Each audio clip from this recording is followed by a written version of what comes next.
La Unidad Interna de Protección Civil del Centro Nacional de Prevención de Desastres te da la más cordial bienvenida. Con esta presentación, conocerás las rutas de evacuación, zonas de seguridad y puntos de reunión a utilizar en caso de alguna contingencia. El CENAPRED cuenta con 3 puntos de reunión marcados con los números 1, 2 y 3, a los cuales deben dirigirse en caso de ser necesario. Identifica la señalización del auditorio. Las rutas de evacuación te conducirán a los puntos de reunión 1 o 2. El auditorio tiene 4 salidas, 2 al frente, que son de emergencia, y 2 en la parte posterior, que son los accesos por los que ingresaron a este recinto. Con la finalidad de agilizar una evacuación, el auditorio se dividió en 4 zonas, como lo marca la ilustración, tomando en cuenta que la salida más cercana a tu lugar es la que tienes que utilizar. Al escuchar este sonido, los brigadistas de Protección Civil se reunirán. Debes estar alerta sin abandonar tu lugar y esperar instrucciones. Si escuchas una sirena, debes abandonar el inmueble a través de las rutas de evacuación y atender las instrucciones del brigadista. Recuerda, ante una situación de emergencia, conserva la calma. Un brigadista estará cerca de ti.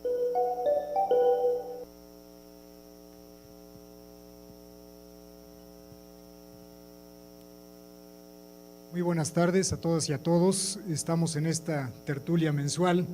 Ya tenemos con nosotros al doctor Hugo Delgado, él va a ser nuestro ponente del día de hoy. Previamente me voy a permitir leer una breve semblanza del doctor Delgado.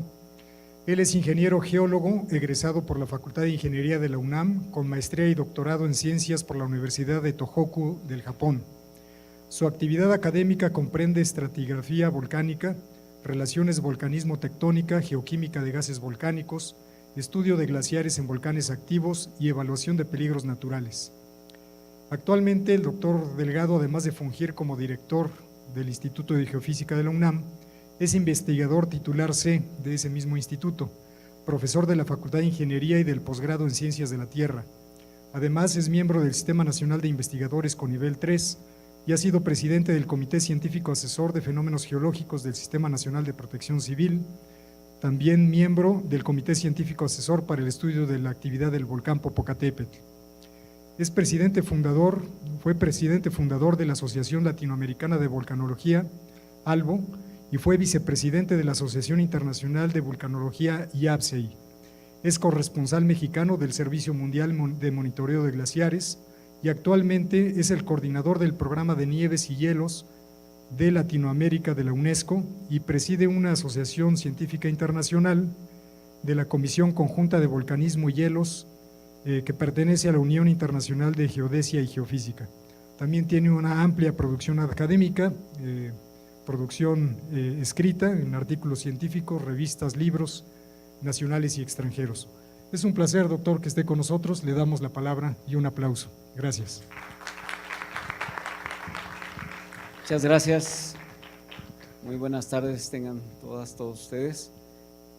Para mí es un placer estar siempre aquí con los buenos amigos del CENAPRED. Tenemos una muy larga experiencia juntos, así que me da mucho gusto que me hayan invitado y lo agradezco muchísimo que me hayan invitado a participar el día de hoy en esta tertulia, sobre todo porque me da la oportunidad de mostrar una faceta que tal vez no conocen mucho del trabajo que realizamos, que realizo yo en particular en el Instituto de Geofísica, que tiene que ver con los glaciares. Y lo que sucede con los glaciares en general en todo el mundo es que sabemos que los glaciares son como unos medidores naturales que nos indican que el clima se hace más frío o se hace más caliente. Si el clima en general se hace más caliente, se retraen y se encogen, van subiendo en altitud, o bien si hace frío, bajan. Entonces son un medidor muy importante. Y a nivel global, a nivel de todo el planeta, sabemos que todos los glaciares del mundo se están retrayendo y eso es uno de los principales indicadores de que algo está sucediendo con nuestro clima a nivel global. Sin embargo, es muy importante hacer el estudio puntual de los glaciares, pues sobre todo porque los glaciares responden a muchísimos factores, no solamente a los climáticos de carácter global, también responden a situaciones de carácter regional y local. Pero en el caso de los glaciares en particular, para llevar a cabo su estudio, es muy importante tener un equipo que participe, que trabaje conjuntamente, porque una sola persona no puede llevarlo a cabo, y por ello, está hacia la pantalla, hacia allá. Ahí está. Por ello, antes de continuar, quiero hacer el reconocimiento de todas las personas que han participado a lo largo de varias décadas en el trabajo que voy a presentar. Pero la mayoría han sido estudiantes que han estado trabajando conmigo, ya todos son doctores. Han terminado su maestría y su doctorado y de alguna forma cada uno de ellos ha participado. Entonces, como que no jala. Este es el apuntador, pero a ver si me ayudan por ahí arriba. A ver, por favor. Ok, gracias. Bueno, vamos a tocar rápidamente todos estos temas. Básicamente necesitamos hablar de los glaciares, sobre su retroceso, el clima, el régimen climático glacial, los glaciares mexicanos en qué situación están y en el periglaciarismo. Siguiente, por favor. Entonces, ¿sigue? Gracias.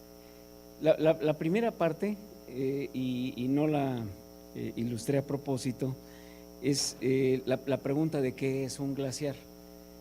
Muchas veces me dicen, oye, en 2001 declararon ustedes que ya los glaciares del Popocatépetl se habían extinto y sin embargo todavía seguimos viendo nevado al volcán.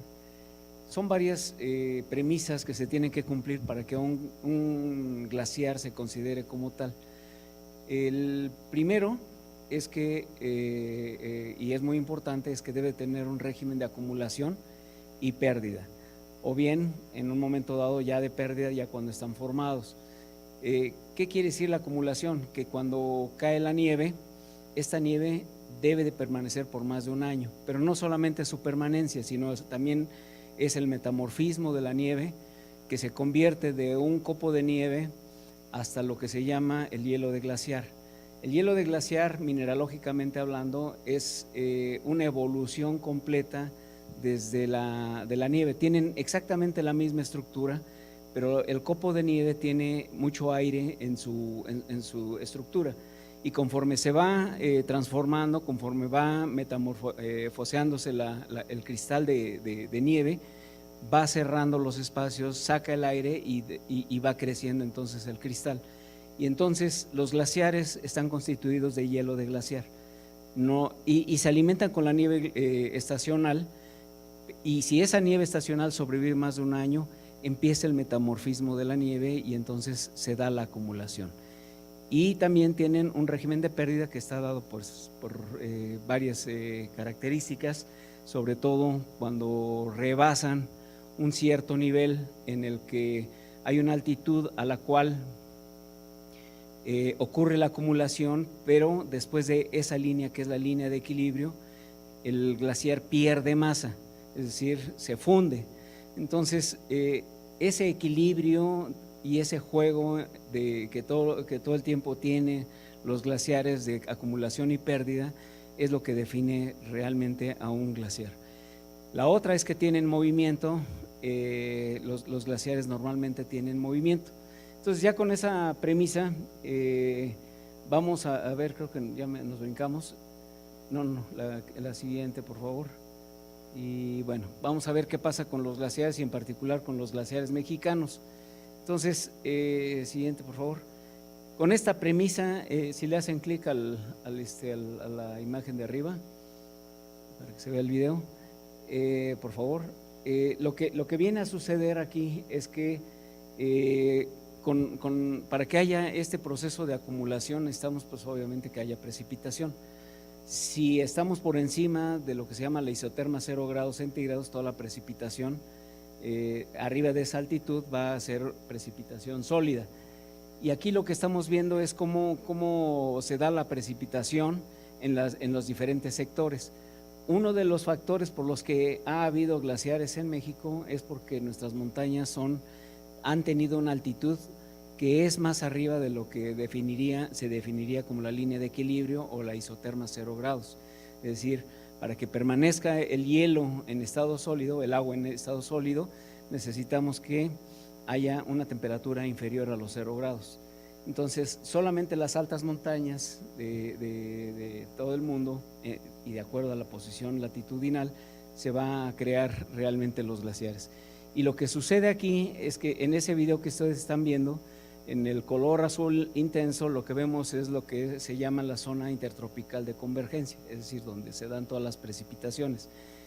Y esta es muy movible, no solamente a través del año, sino también a través de los años, y eso hace que varíen una serie de condiciones. Siguiente, por favor. Y esta, digamos, en general es lo que hace algunos años se tenía como tendencia, la zona que está en medio de las líneas en color rojo eran las zonas de la zona intertropical de convergencia, y es las zonas donde mayor precipitación hay, sea sólida o líquida, pero en las altas montañas de la precipitación sólida es la que permite la alimentación de los glaciares en los sistemas de montaña. Y como ustedes pueden ver, nosotros estamos cerca del trópico de Cáncer, pero muy lejos del límite norte que define la zona intertropical de convergencia. Sin embargo, como es algo movible, puede haber un poco de precipitación en nuestra región. La siguiente, por favor. Entonces, pues bueno, aquí vemos a los sistemas que han tenido glaciares en los años recientes. En la imagen de allá arriba, a la izquierda se ve el Popo y se ve el Iztaccíhuatl arriba y el pico de Orizaba. Una característica muy importante que tienen nuestros glaciares es que son sistemas únicos en general en el mundo. ¿Qué es lo que los hace únicos? Los hace únicos el hecho de que no hay glaciares alrededor de la latitud 19 grados norte, alrededor del mundo. No hay un solo glaciar excepto los que tenemos en México, lo que nos queda en México. Y eso es muy importante porque nos ayuda a tener un indicador climático de nivel global en esa latitud.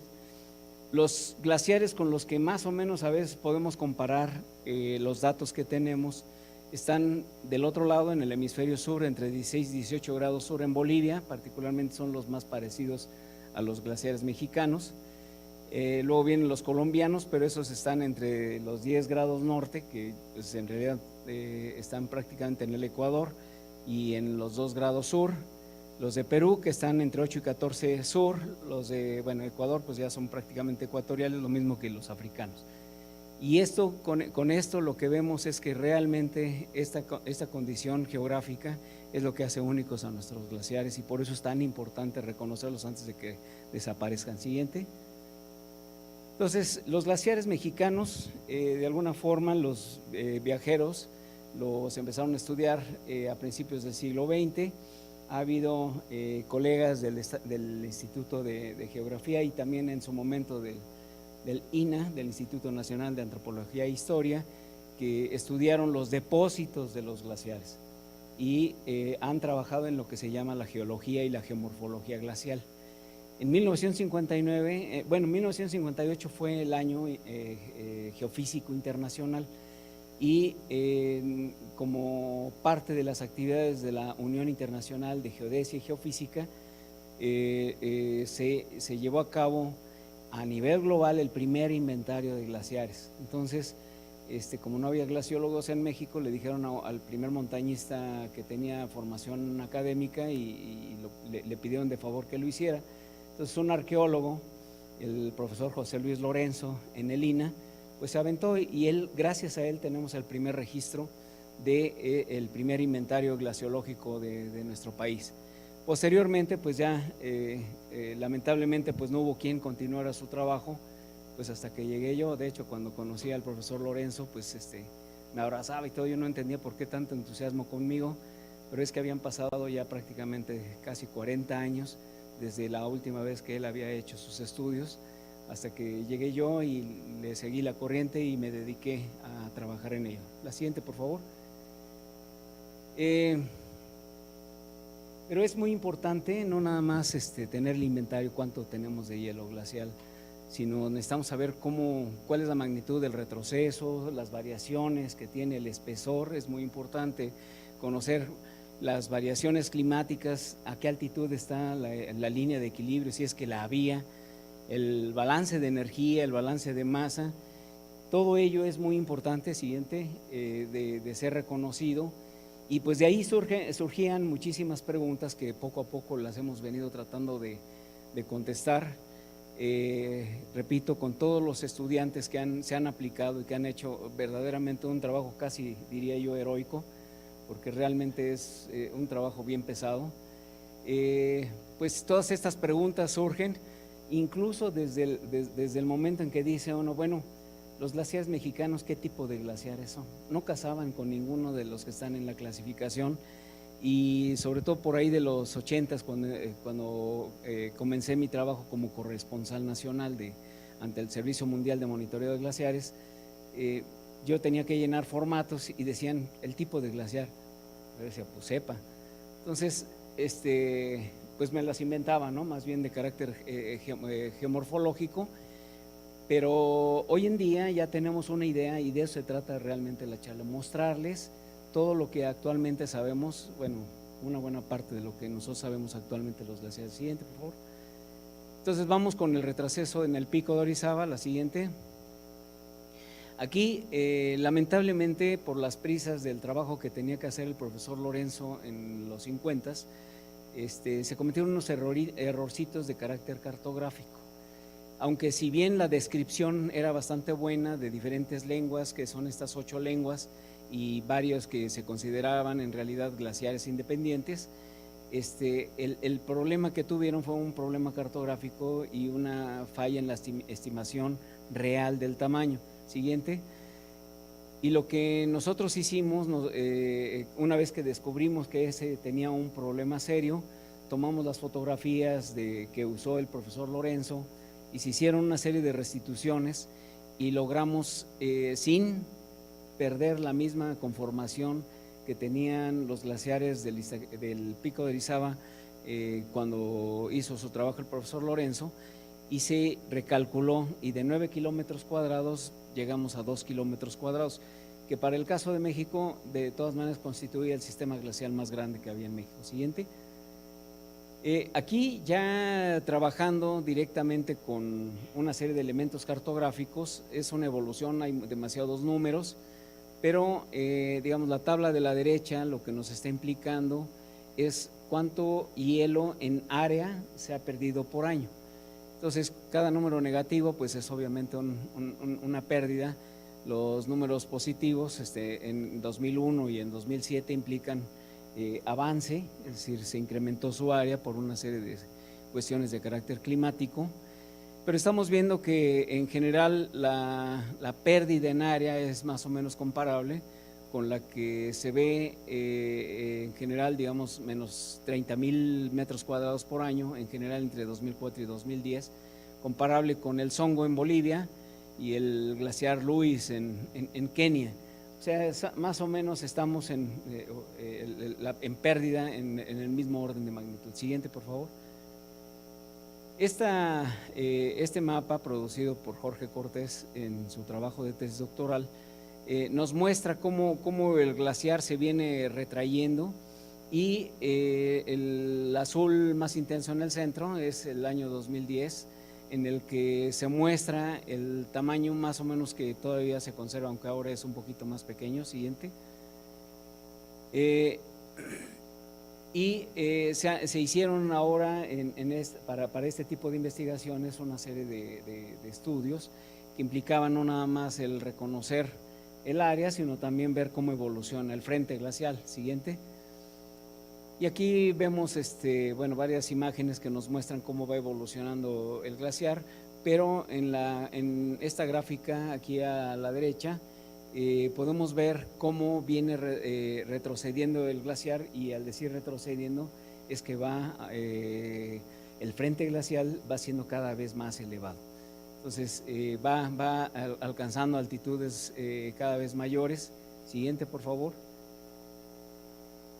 Un aspecto que es muy importante y en su momento es bastante difícil de estimar es el volumen, y para ello pues necesitamos varios elementos a considerar. Uno es el área, un modelo digital de elevación para una fecha, y en una fecha posterior otro modelo digital de elevación, y las diferencias nos dan el volumen. Entonces, siguiente, por favor. Aquí están 14, un montón de agua ahí como reservorio. Yo digo, no, pues no, tampoco, no exageremos. Entonces, la siguiente, por favor. El asunto también es, esta es la forma en la que se calcula, utilizando los modelos digitales de elevación, y la profundidad promedio, digamos, en este cálculo, o digamos, la magnitud que se tiene es de 22 metros. La siguiente, por favor. Y ahora, otro de los métodos para calcular el volumen es hacer medidas sucesivas con un radar de penetración, y ese es un trabajo bastante pesado, y esa es realmente la razón por la que casi nadie hace este tipo de trabajo. Es bastante pesadito, y de hecho esa es la razón por la que del profesor Lorenzo a mi llegada pasaron casi 40 años, porque el trabajo glaciológico es pues no es sencillo, ¿no? Porque es trabajo en altitud, Y con los muchachos, particularmente con varios compañeros del instituto, pero por ahí anda con Memo, con el doctor, Guillermo Montiveros, y ahora el doctor Jorge Cortés, y con varios colegas se estimó con varios transectos, y aquí se ve, por ejemplo, en esta figura, un perfil de cómo se ve el sustrato debajo del glaciar, donde se revela muy bien una barranca que está bastante bien delineada, y eso nos permite tener una estimación del hielo para, en este caso 2006, de casi 12 millones de metros cúbicos de hielo. La siguiente, por favor. Nos movemos al Iztaccíhuatl, la siguiente. Aquí este es el mapa publicado por José Luis Lorenzo con todos los rasgos que él identificó en su momento. Él publicó 1.21 kilómetros cuadrados de área glaciada. Siguiente. Y aquí, haciendo el mismo trabajo de carácter cartográfico, se hace la diferencia entre cada una de las diferentes áreas, y lo que se va obteniendo es en cada una de las fechas cuánto es lo que se está perdiendo en metros cuadrados por año, y el promedio entre 2004 y 2010 es de 44,000, casi 45,000 metros cuadrados por año. O sea, en general nuestros glaciares iban perdiendo en el orden de decenas de miles de metros cuadrados por año. Siguiente, por favor. Esta también es otra figura. Esta es una figura compuesta entre el trabajo que hizo Jorge Cortés y un tesista suizo que estuvo con nosotros un tiempo, Demian Schneider, y se hizo todo este trabajo, nada más que aquí todavía fuimos un poco más allá, identificando los sistemas morrénicos, es decir, sistemas de depósitos que habían sido formados por la erosión glacial, y se reconstruyó el avance máximo de la pequeña era del hielo del siglo XVI, y a partir de ahí se tiene todo el registro de cómo ha venido retrayéndose el hielo, cómo ha venido retrocediendo. Siguiente, por favor. Y de la misma manera que para el Pico de Orizaba también se tiene un registro de cómo fue moviéndose en altitud el frente de los glaciares. Siguiente, por favor. Es decir, cuando se va retrayendo el glaciar, pues como que se va encogiendo, y pues obviamente va teniendo cada vez su frente glacial mayor altitud. Y este es, digamos, también el mismo ejercicio, trabajando con los modelos digitales de elevación, con pérdidas hasta de 139 metros. El caso del Iztaccíhuatl es un caso bastante espectacular desde el punto de vista glaciológico, climático, porque nos refleja una serie de condiciones. Bueno, lo voy a retomar en un momento más, porque voy a hablar también del Popo, y ahí haré mención de esto que quería decir. Siguiente, por favor. Entonces, también ahí en el caso del Iztaccíhuatl también se llevaron a cabo una serie de transectos utilizando radar de penetración, con el fin de encontrar la interfase rocosa y saber cuál era el espesor del glaciar. Como ustedes pueden ver, la profundidad promedio en la panza, en el sistema de la panza, son 59 metros, y en el pecho de 10 metros. Eso lo que nos viene a implicar es que ya empezamos a sospechar que la cosa, pues, para nuestros glaciares no anda muy bien, es decir, no son muy gruesos, son bastante delgados. Siguiente. Vamos al Popo. Aquí voy a mencionar las tres condiciones que hemos tenido en México, y es que si bien los glaciares, decía yo, están en estas tres montañas o han estado en estas tres montañas, el problema que nos presenta cada montaña es bastante particular. El caso más extremo es el del Popo, porque es un volcán que está en medio de dos cuencas que son fuente de calor natural muy importante, digamos, por la industrialización y por la vida misma que es el Valle de Puebla y el Valle de México, que son centros donde se generan bastante calor. Por el otro lado, lo afecta la actividad volcánica. Por otro lado, también es afectado por un condicionamiento climático regional y el global. Entonces es donde se conjuntan todo tipo de problemas que hacen que los glaciares sean afectados fuertemente. Y en el caso del Iztaccíhuatl, si bien hay actividad volcánica, digamos, aunque está dormida el volcán, hay un poco de flujo de calor, pero no es como para afectar demasiado a los glaciares. Entonces lo que afectan son solamente las cuestiones de carácter local, es decir, la presencia de dos valles donde hay actividad industrial, humana en general, que al final de cuentas hacen una zona de calor muy importante, aparte de las cuestiones de carácter regional y también de carácter global. Y en el caso de los del Pico de Orizaba son, digamos, los más relativamente limpios, porque son los que están afectados fundamentalmente por cuestiones de carácter climático. No hay grandes urbes cerca, no está activo el volcán, no hay demasiado flujo de calor, entonces es donde verdaderamente podemos ver lo que estaba sucediendo.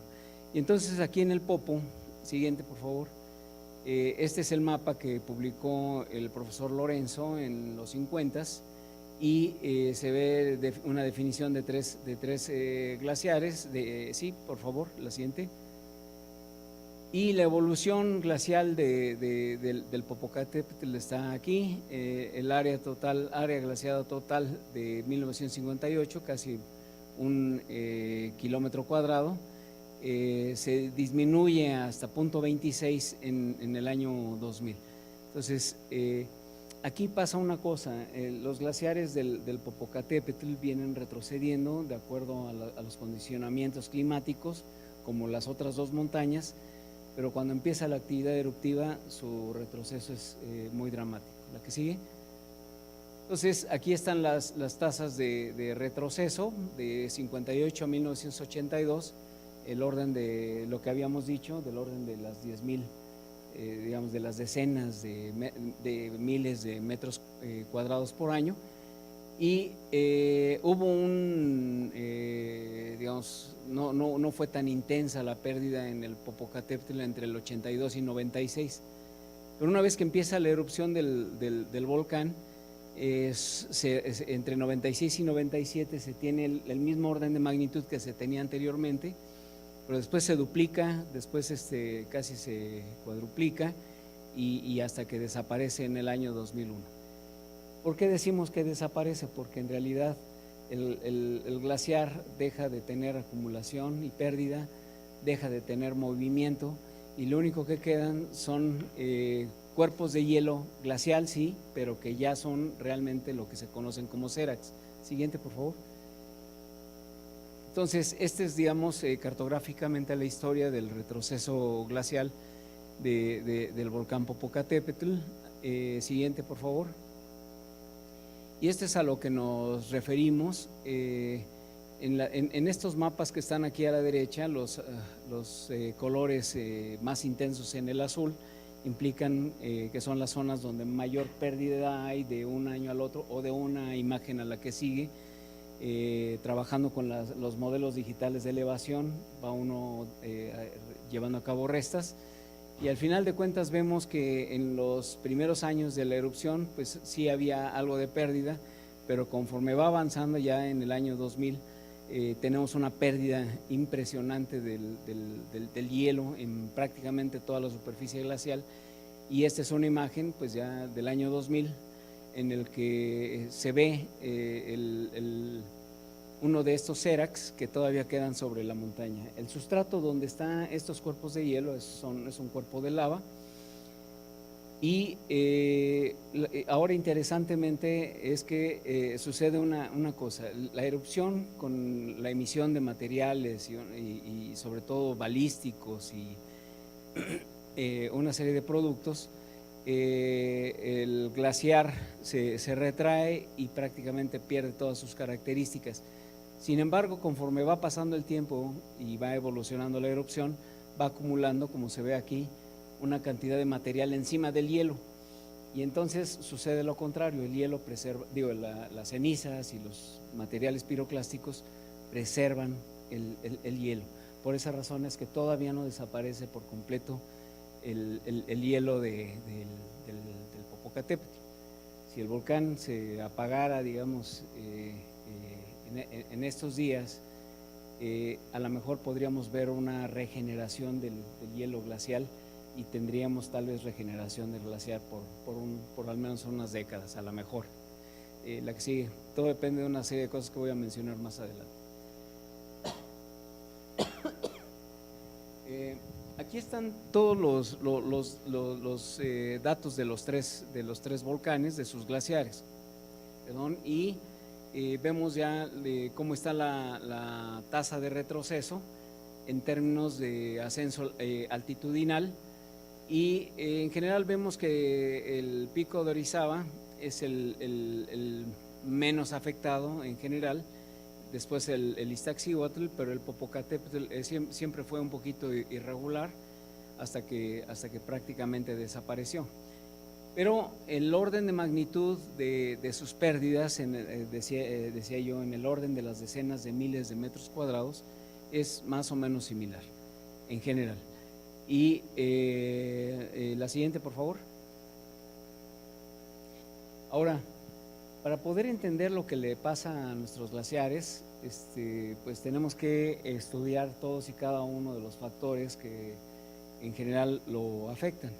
Y uno pensaría, bueno, si el glaciar tiene un régimen de acumulación, entonces ese régimen de acumulación debe de estar relacionado con la precipitación, entonces tenemos que estudiar la precipitación.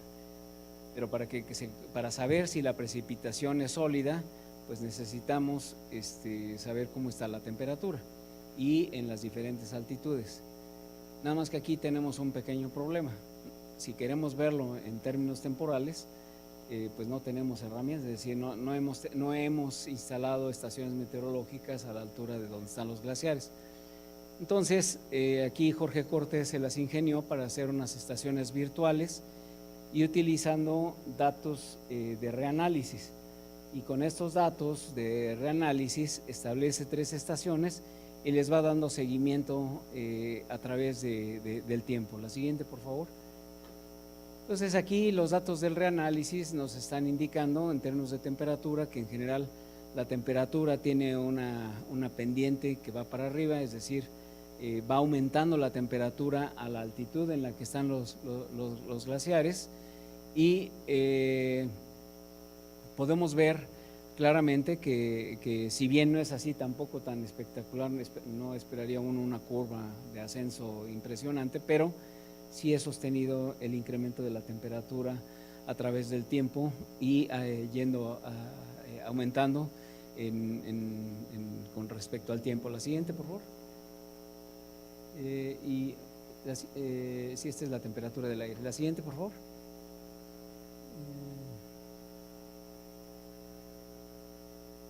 No se deja. Sí, cambia.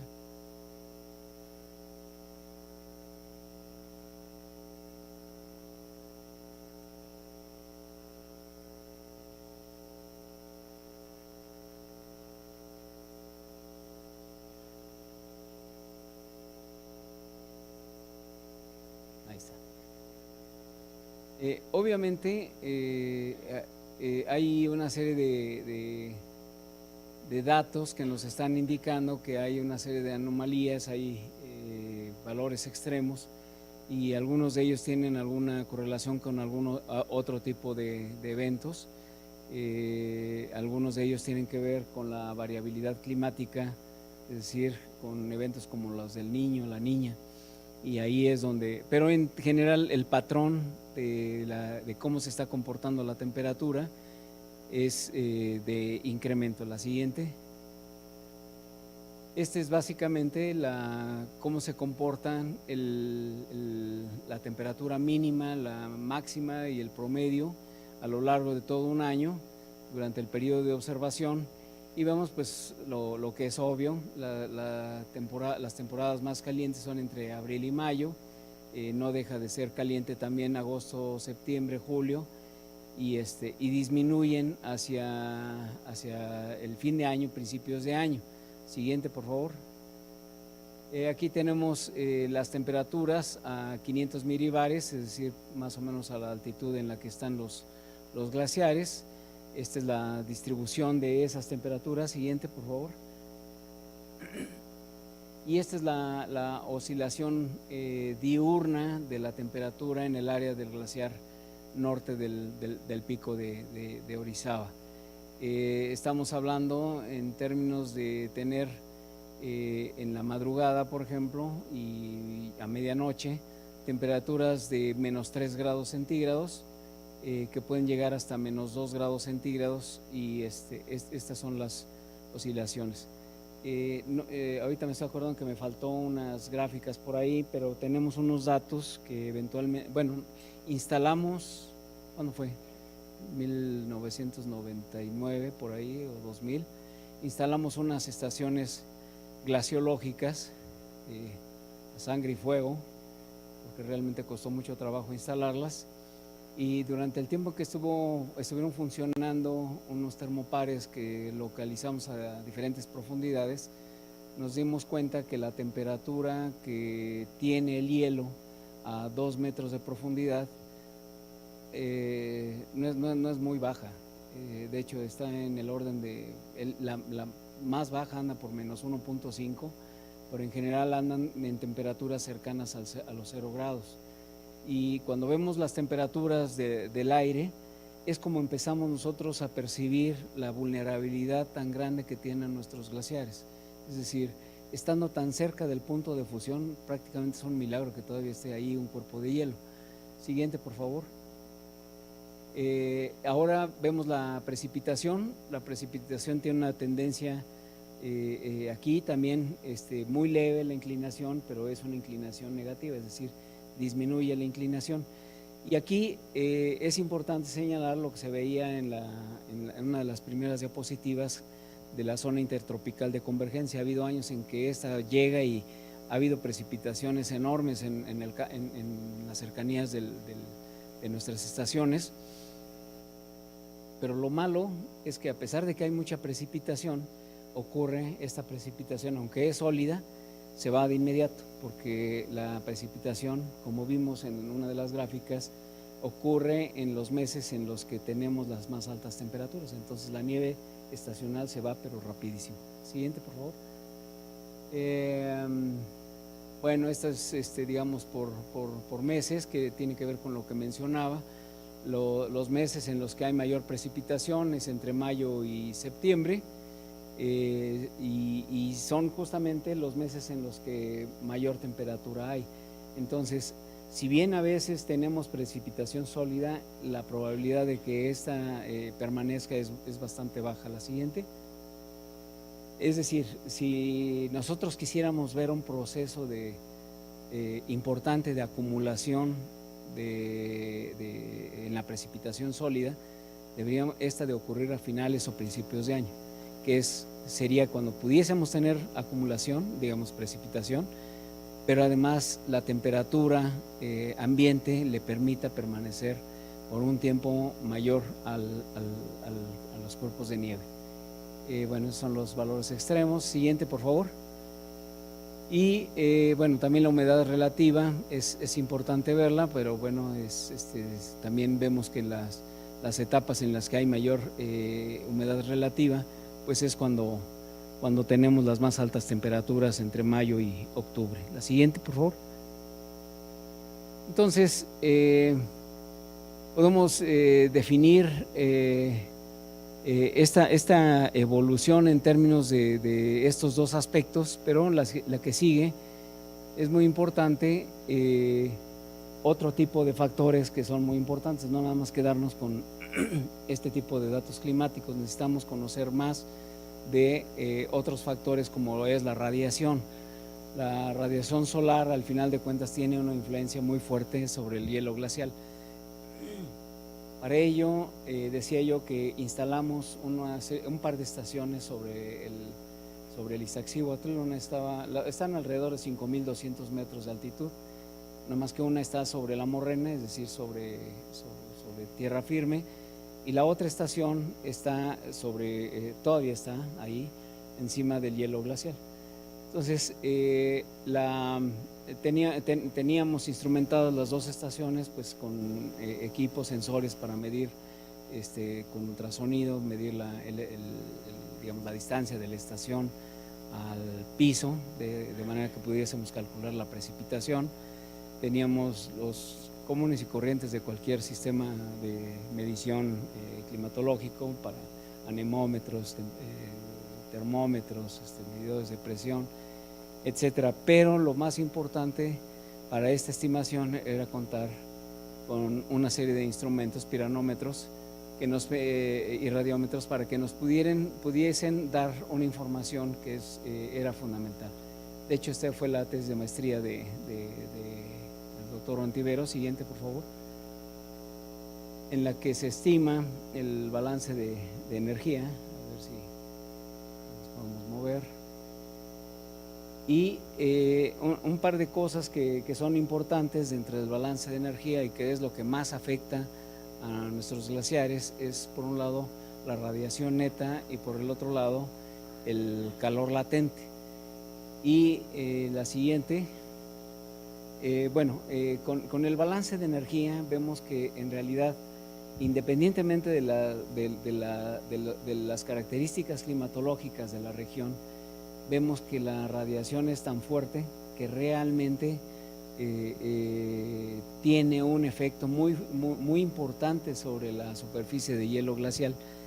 Yo creo que aquí hay muchos montañistas que en su momento han estado sobre la superficie de los glaciares, y hay una cosa que en época de secas se forman, que se llaman penitentes. Y los penitentes no son otra cosa más que la consecuencia precisamente de estos efectos radiativos. Aquí tenemos algunos aspectos de la acumulación. En 2006, ahí está, José Manuel Álvarez trabajando en la estación glaciológica que está sobre el glaciar. Este es 2007-2008, y en 2010 yo les decía que hubo temporadas en las que tuvimos precipitación tan importante que realmente se sepultó por completo la estación.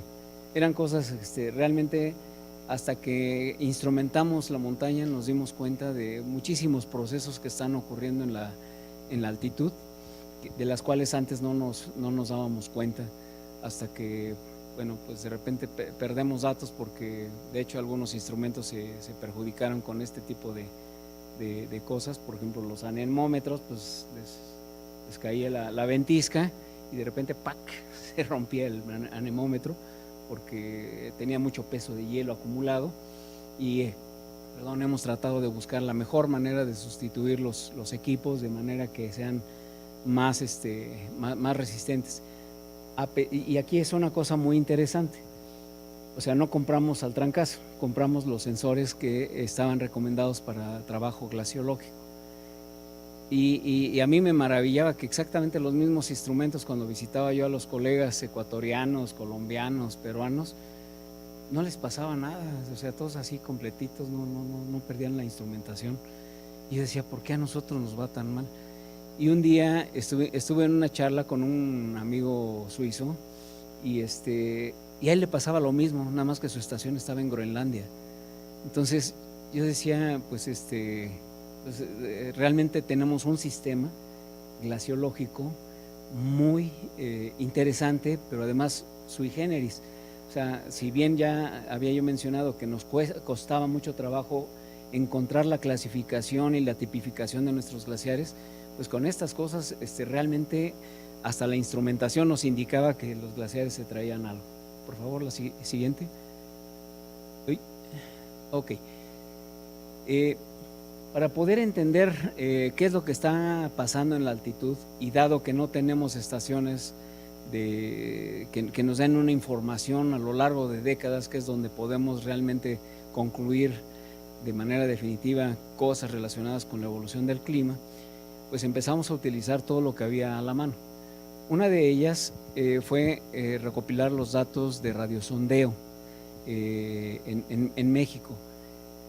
La isoterma 0 grados centígrados, la siguiente por favor. Digamos es cuando vamos viendo el comportamiento de la temperatura conforme va aumentando la altitud, hay una zona en la que cambia la curva, va disminuyendo la temperatura hasta que cruza el valor de los 0 grados centígrados. Esa altitud donde están los 0 grados centígrados, más o menos se puede establecer dónde está ese lugar, y toda esa, digamos, zona equipotencial le llamamos la isoterma 0 grados. Esa isoterma 0 grados, en muchas ocasiones, sobre todo para reconstruir cómo se comportaron los glaciares en el pasado, ayuda a entender la posición de la línea de equilibrio de los glaciares. Entonces, la siguiente por favor. En México tenemos varias estaciones a lo largo y ancho del país que nos permiten tener datos por décadas de una serie de radiosondeos que nos dan muchísima información. La siguiente, en particular, para el caso del Pico de Orizaba, la estación Veracruz, y en el caso del sistema Iztapopo, la estación de Tacubaya. Siguiente, por favor. Entonces, la compilación de todos los datos y su comportamiento a lo largo del tiempo fue descrita aquí con la tesis que realizó Eric Telles, y que se puede ver muy, muy claramente cómo va evolucionando y cuál es su comportamiento a través del tiempo, y se compara con un modelo ya publicado por Pérez en 2010, y se ve cómo va comportándose esta isoterma 0 grados. Así que, por favor, en general la tendencia, pues lo que de alguna forma por otros datos habíamos observado, pues es que va para arriba. Recuerden que los datos que les presenté antes eran estaciones virtuales de datos de reanálisis, que son en general muy, muy regionales. Pero aquí estamos un poquito más cerca, pero la tendencia, digamos, más cerca en términos de la obtención de datos reales, y lo que vemos es más o menos la misma tendencia, que la altitud de la isoterma 0 grados va aumentando en altitud. ¿Qué quiere decir eso? Digamos, como montañistas, lo que entendemos es que día con día lo que tenemos que caminar para llegar y ponernos los crampones para subir al hielo, cada vez tenemos que subir más. Es decir, el hielo está cada vez más arriba. Entonces, eso es lo que nos indica esta curva ascendente. La siguiente, por favor. Entonces, bueno, este es el comportamiento de la isoterma 0 grados. Obviamente tiene sus fluctuaciones a lo largo del año y a lo largo del tiempo. Y aquí está el comportamiento tanto para Tacubaya como para Veracruz. En general se comportan de la misma manera. Siguiente, por favor. Y aquí vemos la isoterma 0 grados comparado con el modelo que había yo mencionado. Cuando vemos este modelo, que bueno, pues no es obviamente la panacea, pero vemos que hay diferencias, hay una serie de picos, y para probar a qué se deben los picos, siguiente por favor, se tomó la información de los datos del Niño para saber qué es lo que pasaba. Siguiente por favor. Y entonces, digamos, modificando el modelo soportado por los datos de radiosondeo, pero ahora tomando en cuenta los valores del Niño, ya vemos que hay un ajuste bastante más cercano entre los modelos y las mediciones ajustadas con el modelo del Niño. La siguiente, por favor. Bueno, aquí se hizo un pronóstico en función del comportamiento de la isoterma 0 grados centígrados, y lo que dice es que la isoterma 0 grados centígrados estaría por encima de la altitud del Iztaccíhuatl para el año 2066.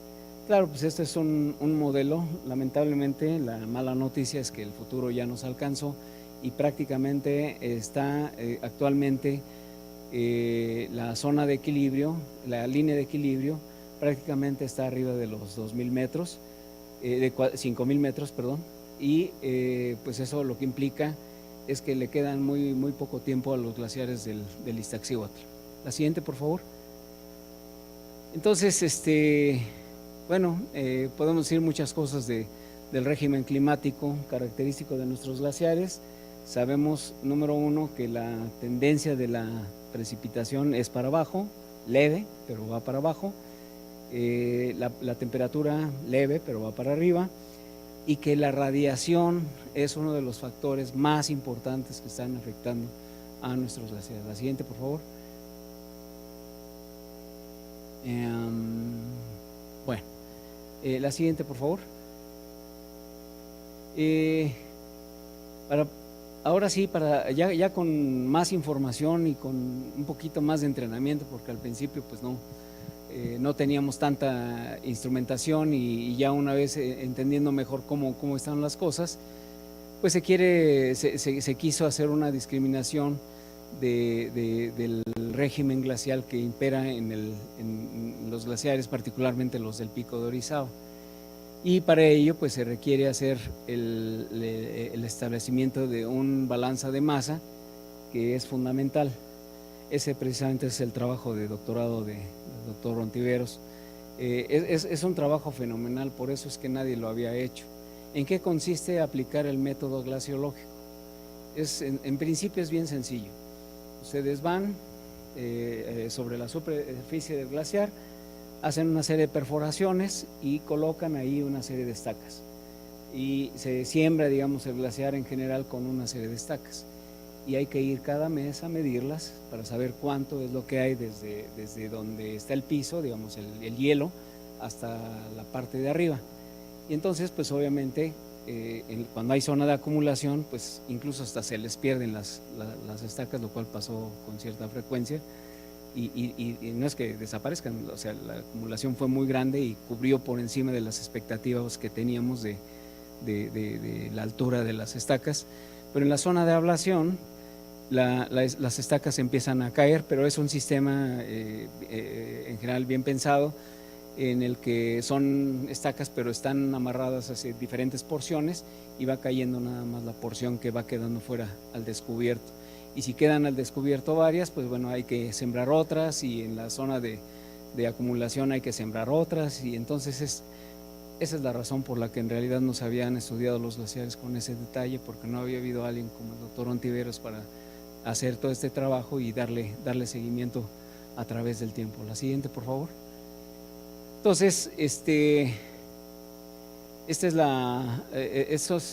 digamos, la altitud de la línea de equilibrio para los glaciares norte, Ventorrillo en el caso del Popo. Aquí estamos hablando de una altitud en el Pico de Orizaba promedio de pues, prácticamente 5.200 metros de altitud. ¿Recuerdan alguien cuál es la altitud del volcán Iztaccíhuatl? Acá el doctor Espinazas la sabe. 5.196. Si consideramos que esta es una cuestión de carácter regional, quiere decir que en realidad ya el Izta está quedando por debajo de la línea de equilibrio. Eso es lo que implica que en cualquier momento van a desaparecer todos los glaciares del Iztaccíhuatl, simplemente por pura física. O sea, si estoy por debajo de la línea de equilibrio, la probabilidad de supervivencia del cuerpo de hielo es prácticamente mínima. Y están, como decía yo hace ratito, un poquito tal vez en broma, pero es una broma seria, están casi de milagro ahí colgados esos cuerpos de hielo por una serie de situaciones que les permiten todavía permanecer ahí. Pero estos datos duros que se han venido produciendo nos indican claramente la vulnerabilidad que tienen nuestros glaciares. Y teniendo ese dato, 5.194 a la mano, esa es la razón por la que hace ratito especulaba. Si el Popo se para, deja de emitir ceniza, se calma, se tranquiliza, como su altitud es de 5.452 metros, tendríamos 300 metros todavía en donde podríamos tener el fenómeno de la acumulación, y eso permitiría que crecieran los glaciares y que incluso bajaran y que se conformara una zona de acumulación y una zona de pérdida, pero solamente que pues el volcán deje que se tranquilice totalmente. Pero como eso pues no lo podemos prever. Lo que sí podemos decir, y esa sí es una realidad, digamos, hasta desde un punto de vista como montañista es algo triste, es saber que los glaciares del Iztaccíhuatl, prácticamente su sino está declarado. La siguiente, por favor. Y bueno, esta es la variación interanual, pues obviamente tanto la precipitación como la temperatura pues va teniendo una serie de fluctuaciones, y hay una tendencia a través del tiempo de cómo va progresando la línea de la altitud de la línea de equilibrio, y cómo se va comportando en general a través de todo un año. La siguiente, por favor. Entonces, bueno, hay una serie de trabajos sobre cómo calcular el balance de masa. La siguiente, por favor. Pero para ello, eso es importante, se requieren pues datos de campos. La siguiente, por favor. Bueno, este es un ejercicio que hizo con datos de reanálisis Jorge Cortés, utilizando el balance energético, y ver cómo era la pérdida en los glaciares. Es decir, antes de que terminara su trabajo Guillermo Ontiveros, ya Jorge Cortés estaba adelantándolo con datos de reanálisis, es decir, datos que son de carácter regional. Pero el trabajo de Guillermo Ontiveros es fundamental porque nos permite, de manera bien documentada, en la forma tradicional en la que se trabajan los glaciares, ver cuál es la realidad de nuestros glaciares. Siguiente, por favor. Vamos a darle otra más. Entonces, pues el régimen glacial, pues básicamente tenemos una época en la que tenemos mayor acumulación, y también obviamente justamente en esa época de mayor acumulación es cuando también tenemos mayor pérdida. Entonces, al final de cuentas se eliminan. Pero hay etapas en las que hay acumulación, pero la fusión y aunada con la sublimación causan una pérdida muy grande. La sublimación pues obviamente es la que produce estas características que mencionaba yo, que se llaman penitentes. A mí en su momento me tocó, bueno, más que caminar, escalar los penitentes. Llegué a ver hasta de 2 metros en el pico de Orizaba. Hoy en día son más pequeñitos, no porque sea menor el efecto, sino porque ya casi no hay hielo. La siguiente. Bueno, también es un trabajo de Guillermo en términos de utilizar imágenes infrarrojas para ver la distribución de estas zonas. Siguiente, por favor. Bueno, aquí también está definiéndose la acumulación y la ablación a través del tiempo, y lo que es importante es que pues los procesos de ablación, es decir, los procesos, a lo mejor estoy hablando en el aire porque creo que no he dicho qué es lo que es la ablación. La ablación son todos los procesos que causan la pérdida de masa glacial, es decir, todos los procesos que implican la fusión. Uno de ellos pues es obviamente la radiación, pero también la temperatura ambiente, la temperatura del aire produce también ablación. También hay procesos erosivos o de fusión causados por el agua corriente. En temporada el agua que escurre sobre y dentro del glaciar también tiene sus efectos. La siguiente, por favor. Aquí tenemos el balance de masa estacional por diferentes temporadas. Al final de cuentas, lo que se ve, y es la conclusión de la última línea ahí abajo, es que el proceso de ablación, es decir, el proceso de pérdida, es el proceso más importante que se identifica en nuestros glaciares. Entonces ya tenemos documentado no solamente los efectos en términos del retroceso, de medir, digamos, morfológicamente la retracción de los glaciares, sino también tenemos la documentación del porqué. La ablación, pues obviamente ya lo sabíamos, lo intuíamos, pero ahora ya sabemos bien. La siguiente, por favor, que eso es lo que tenemos. Y aquí, en el trabajo de Guillermo, vemos la evolución de la línea de equilibrio, extrapolando algunos de los datos, y vemos que, bueno, tiene una línea de tendencia ascendente que, pues, para el año 2020 llegaría, pues prácticamente a las cumbres, por encima de las cumbres nevadas. Bueno, 5.500, todavía le quedarían 100 y tantos metros al caso del Pico de Orizaba. La siguiente, por favor. Guillermo también hizo una estimación de la profundidad y su evolución con respecto al tiempo. Siguiente, por favor. Este es el perfil, uno de los perfiles. Él también hizo varios perfiles con el radar de penetración, y para reconocer la profundidad a la que se encuentra el lecho rocoso. Siguiente, por favor. Ahí le damos un clic al video, y aquí Guillermo lo que nos muestra es algunas barrancas como la de Jamapa, son la fuente de irrigación de centros poblacionales, zonas de riego para la agricultura en la época de secas, pero ese régimen pues va a desaparecer, porque solamente dependerán de la precipitación líquida. Entonces, al disminuir la cantidad de hielo, la época de secas, que era cuando se alimentaban con agua de deshielo los sistemas hidrológicos, pues eso pues eventualmente va a desaparecer. La siguiente, por favor. Entonces, estas son varias, esta es justamente la imagen de abajo a la izquierda. Esos son los penitentes. Son varias imágenes del volcán del Pico de Orizaba, y pues una serie de barrancas que están siendo, pues digamos, ha habido una modificación de los diferentes rasgos de carácter erosivo y geomorfológico. La siguiente, por favor. Bueno, aquí vemos una serie de cosas que tienen los glaciares de México.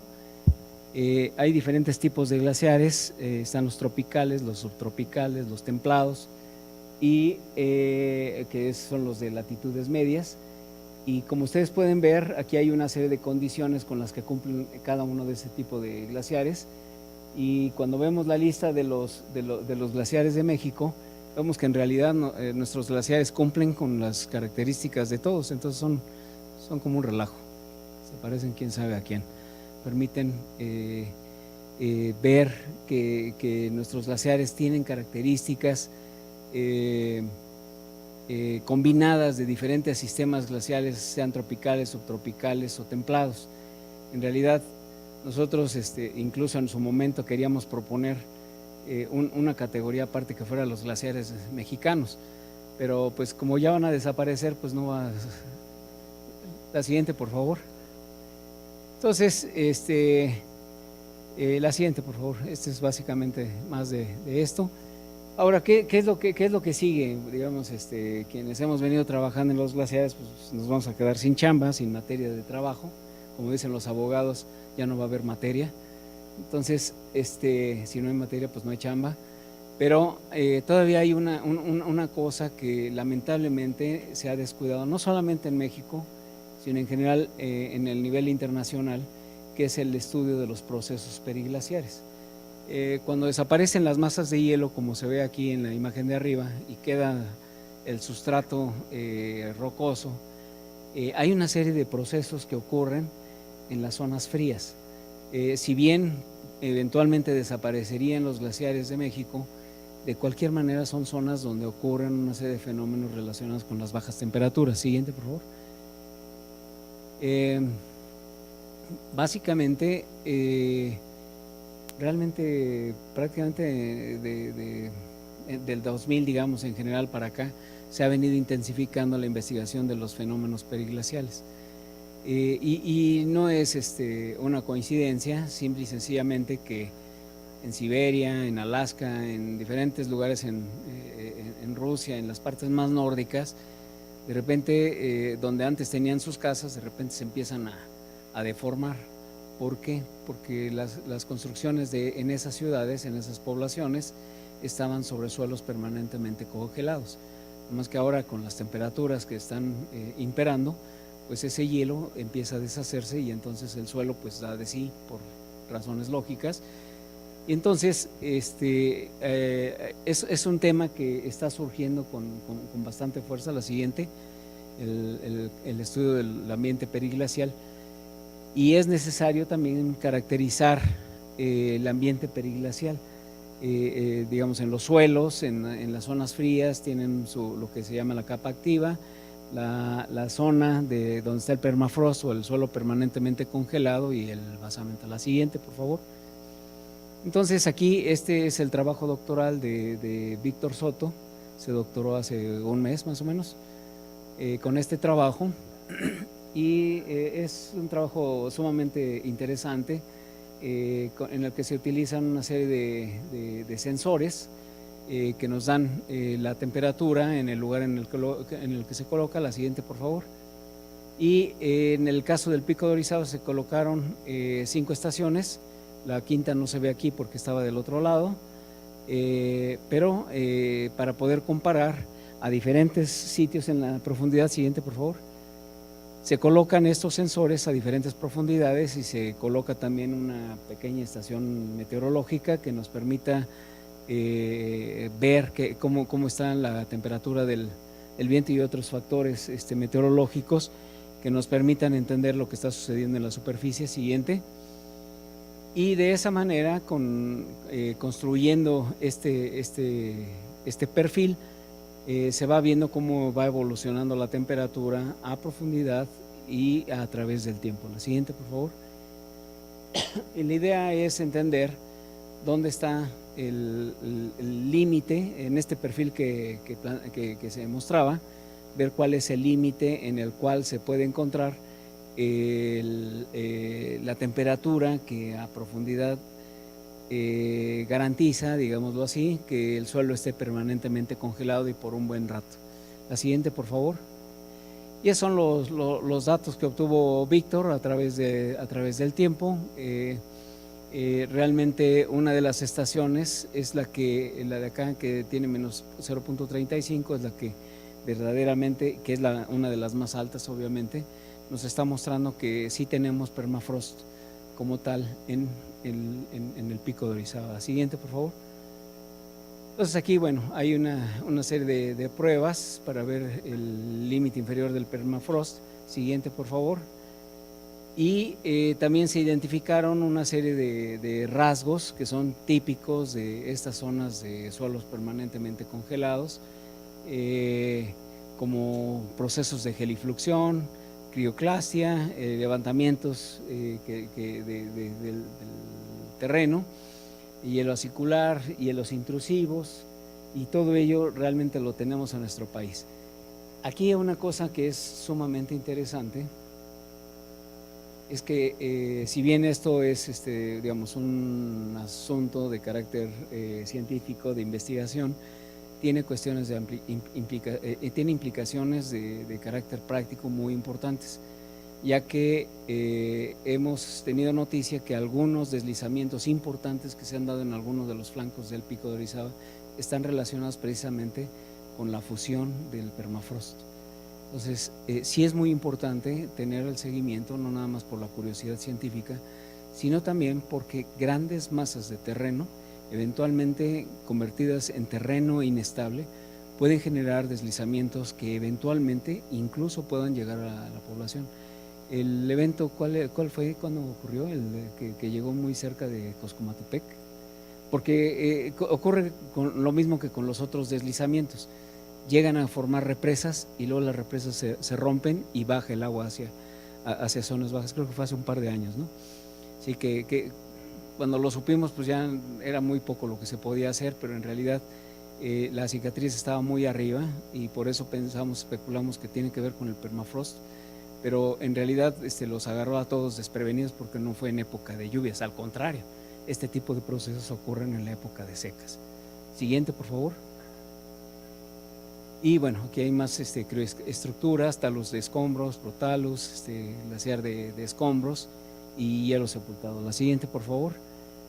Entonces, bueno, esta sería, digamos, aparte de estas condiciones que hay del suelo permanentemente congelado, debajo del glaciar, lo que queda del glaciar, también en zonas donde hay, no hay lava, sino lo que hay es material piroclástico, también hay un permafrost. La siguiente, por favor. Entonces, bueno, en general tenemos permafrost quirogénico, de lo que mencionamos, a la altitud de casi 5.000, 4.960 metros, es del resultado del trabajo de Víctor Hugo Soto, y el glaciogénico a partir de 4.860 metros. Es muy importante darle seguimiento a ello a través del tiempo. Aun cuando desaparezcan los glaciares, el frío no va a desaparecer por completo, y eso tiene una serie de implicaciones, como mencionaba. Siguiente, por favor. Entonces, hay que ampliar la red de monitoreo y continuar. La siguiente, por favor. Y bueno, pues ahí le paramos. Y si quieren hacer preguntas, con mucho gusto las respondo. Gracias.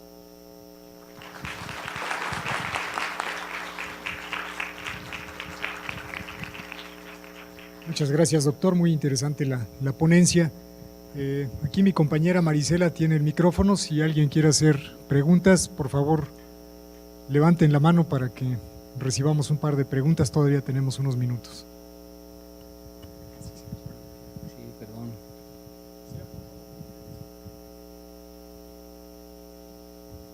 Muchas gracias. Solo preguntarle si la comunidad de San Pedro Benito Juárez, en el estado de Puebla, está expuesta a periglaciar. Y dos, la situación del glaciar del Nevado de Toluca, ¿cuál sería? Bueno, en la primera pregunta, hay una cosa que es muy importante en glaciología, es un principio básico. La zona donde se generan los glaciares, normalmente en el hemisferio norte, siempre son en las laderas norte, y las laderas sur son las más expuestas a la radiación solar, entonces ahí prácticamente no hay glaciares. Entonces, San Pedro Benito Juárez está justamente en el lado donde no hay glaciación, y tampoco hay permafrost, o al menos no se ha documentado. Es posible que pudiese ver, pero muy, muy, muy alto. En la segunda pregunta, el Nevado de Toluca perdió sus glaciares, no sé, hace unos 200, 300 años. O sea, no tiene glaciares el Nevado de Toluca. Lo que tiene, pues, es lo que mencionaba al principio, acumulaciones de nieve estacional.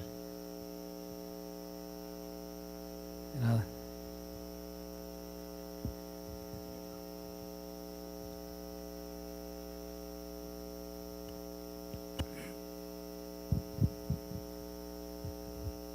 Buenas tardes, doctor.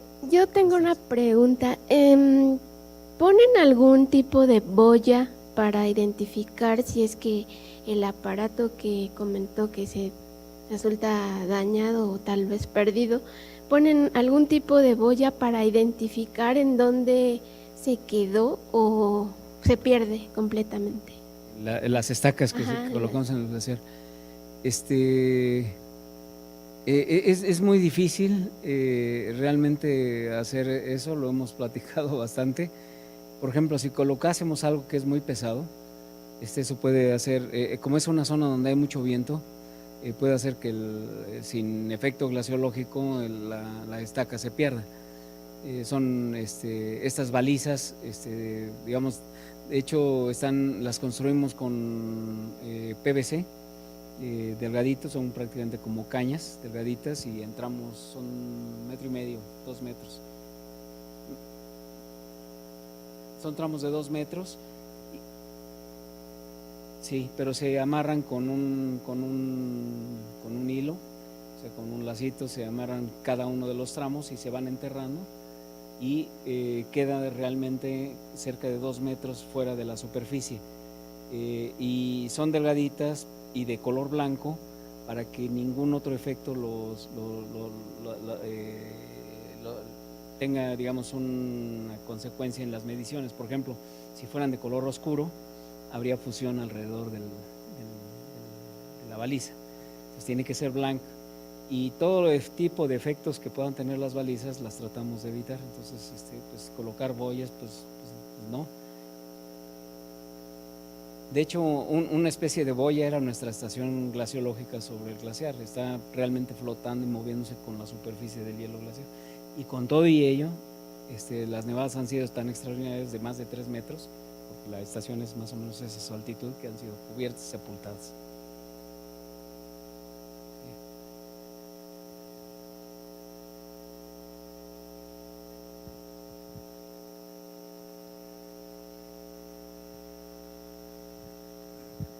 No, ¿por qué?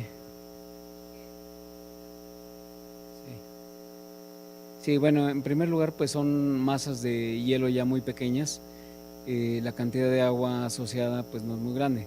Ahora, aun cuando sea pequeña, podría generar un proceso así de flujos de escombros, pero solamente que se diera la fusión de manera súbita.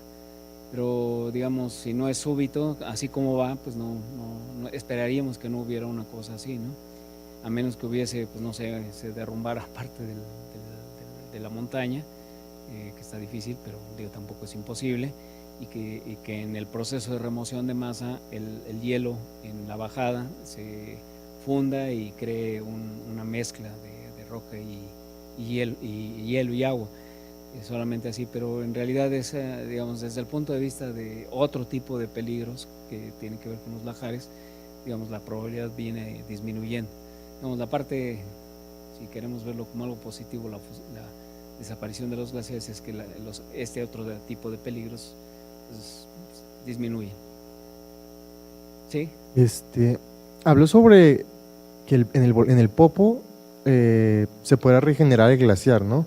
Si en el caso ideal de que el volcán dejara de hacer erupción. En el caso del Pico de Orizaba, ¿no podría suceder lo mismo? En el caso del Pico, fíjate que hay una cosa muy interesante, precisamente como empezamos los trabajos hace años en el Popo, primero en el Popo y luego en el Ista y luego el Pico de Orizaba, nosotros no sabíamos bien, pensábamos que no había línea de equilibrio en México, que eran glaciares sumamente raros, hasta que se hizo el trabajo del Pico de Orizaba. Ahí es donde se vio que la línea de equilibrio sí existe, pero está muy alta, tan alta que ya casi no se ve la zona de acumulación y la zona de ablación, casi todo es zona de ablación. Bueno, de hecho hoy en día sabemos que en el caso del Ista todo es zona de ablación. Ahora, hablar de regeneración del glaciar norte del Pico de Orizaba, pues más que regeneración, digamos, de crecimiento, porque el glaciar está activo. El glaciar tenemos muy claro que a los 5.200 de ahí para arriba es zona de acumulación y de ahí para abajo es zona de pérdida, zona de ablación. Entonces, si lo que quisiéramos ver es que crezca, necesitaríamos tener una precipitación más abundante en las épocas en las que hace frío, precipitación sólida, porque también hay precipitación líquida a esas altitudes bajo ciertas circunstancias, pero entonces necesitaríamos una mayor acumulación. Cuando hablamos de regeneración en el caso del Popo, es que sus glaciares ya están extintos, pero justamente la línea de equilibrio está a 5.200, pero tenemos de ahí a 5.452, o sea 250 metros, digamos, que es una zona que garantizaría recuperar la zona de acumulación para el caso del Popo, que hoy en día, digamos, altitudinalmente la zona de acumulación existe, pero no trabaja porque le caen las cenizas y toda la precipitación sólida se va con las cenizas, la nueva, y los hielos que están abajo pues están preservados por las cenizas. Entonces ahí en ese caso sí hablamos de regeneración, en el otro sería crecimiento, porque el glaciar está ahí y está dinámico y está activo. Doctor, buenas tardes, muchas gracias por su presentación. ¿Hay mapas de distribución de los permafrost o cómo podrían hacerse para identificar justamente esto que nos comenta en su posible descongelamiento y que puedan causar deslizamientos de tierra, y si podrían a lo mejor hasta zonificarse? No sé si es que hay alguna técnica para hacer un mapeo de estos lugares. Sí, de hecho para esta presentación, porque eran muchas láminas, quité una de cartografía y esa cartografía se hizo básicamente con imágenes térmicas satelitales y básicamente se reconocen la coincidencia de las zonas donde se reconoce el permafrost y donde podría haber potencialmente permafrost, eso sí lo hay. Pero en una de las últimas láminas, una de las cosas que mencionaba es que necesitamos monitorear para ver que realmente, número uno, saber que realmente existe el permafrost, cuáles son las condiciones e identificar si esas son zonas de inestabilidad que en todo caso habría que monitorear para saber que si el progreso, progreso en el sentido vertical del cambio de temperatura aumentando, va a provocar la fusión de esas zonas que están congeladas internamente.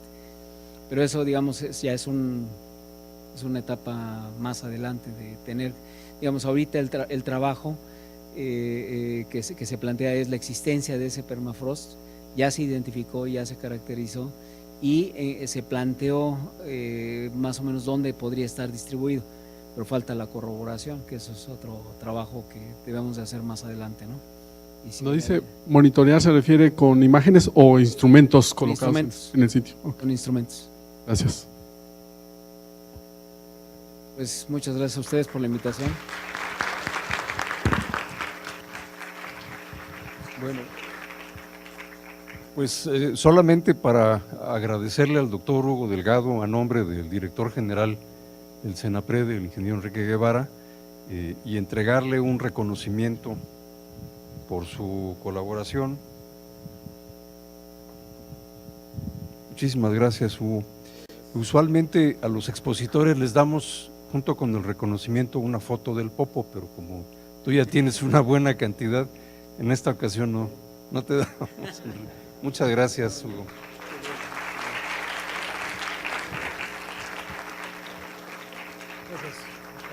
Muchas gracias. Muchas gracias por asistir. Los esperamos dentro de un mes en la siguiente tertulia. Muchas gracias.